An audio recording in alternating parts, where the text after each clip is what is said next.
Welcome back to MFO, everybody. Megan, what would you say is my 100% strongest fishing attribute? The way that you can skip. Skipping under docks, fishing docks. Yep. Today, guys, I'm going to talk to you about how to dissect docks and know exactly where the prime juice is when you're skipping docks. And I think that this is a skill that a lot of guys do not have. In fact, we're going to put a picture up on the screen right now. Megan, I want you to take a look at this picture.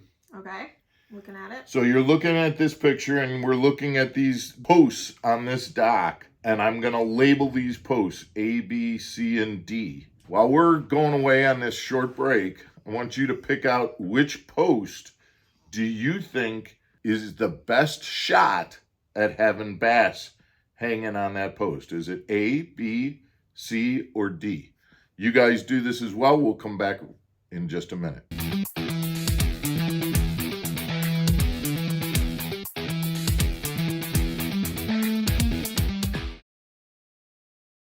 Welcome back to Mark Fisher Outdoors, everybody. I'm Mark Fisher. I'm Megan Fuller. All right, so Megan, you looked at that picture. We had some dock posts, and my question to you was, which post do you think has the best likelihood of having bass on that post? Is it A, B, C, or D? I think it's C. You think C, and tell me why you would think that one. Because there's the shade. You got the shade. And it's not right on the outside, so it's in, so you I actually have to skip under the dock. You got to skip under the dock to get to the shady part. We know that bass are likely to be on those posts, which are the vertical cover. Right. Okay. Right. And you picked out a very good, in your head, you looked at it and said, hey, we want to be in the shade, not just on the outside of the dock, but underneath in the shade. I would guess that a lot of the viewers out there picked the same post as the post that is the most likely to hold bass.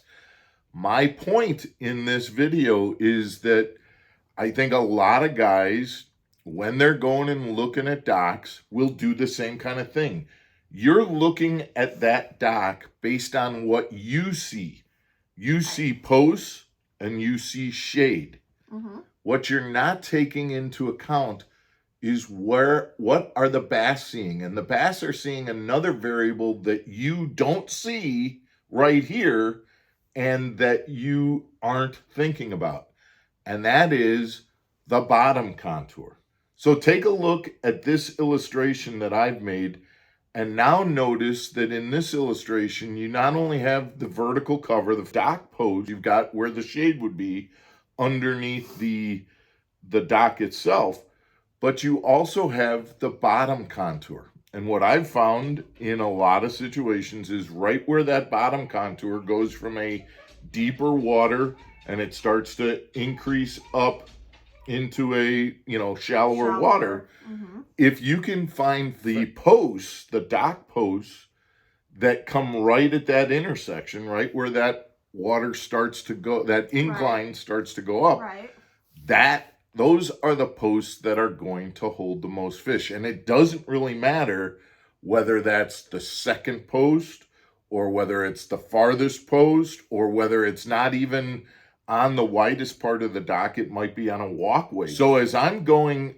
from dock to dock, I'm using my graph and I'm looking at where, and I'm doing this by getting alongside of the pier, not necessarily get next to it instead of getting in front of it, and I might be able to use forward facing to kind of see where that incline is going and things like that. But the bottom line is I'm paying attention to the depth of the water.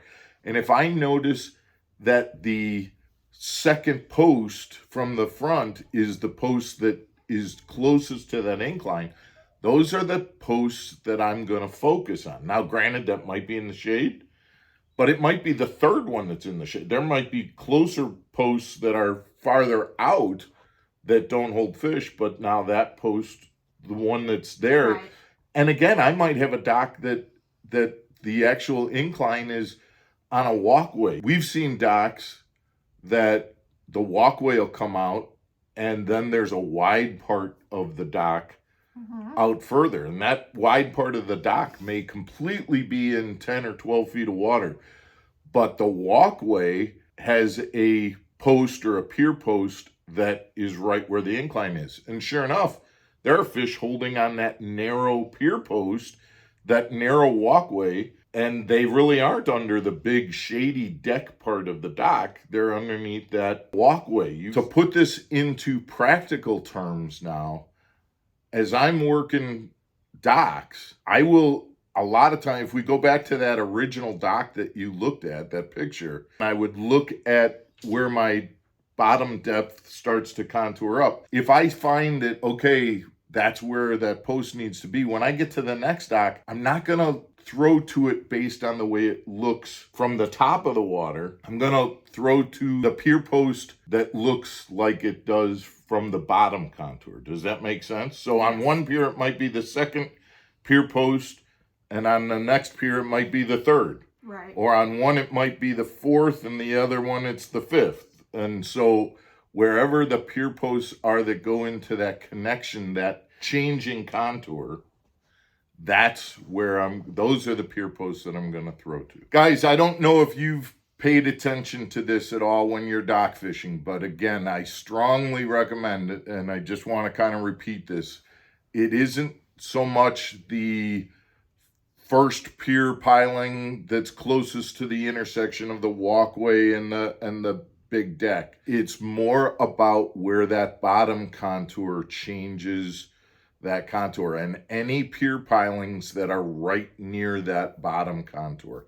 That's the juice. That's what you got to look at. And it's different dock to dock. Right. So once you find it on one dock, don't get fooled by your own human brain that says, oh, I got to just throw to the pier pilings that are where it makes a T, because that's what you're seeing. That's not necessarily what's underneath the water. So make sure that you're keeping all of the variables in mind as you're dissecting docks for bass. Guys, I hope you found this information helpful. You use it the next time that you're out fishing docks, and we'll be back tomorrow for another episode of Mark Fisher Outdoors. Take care, everybody.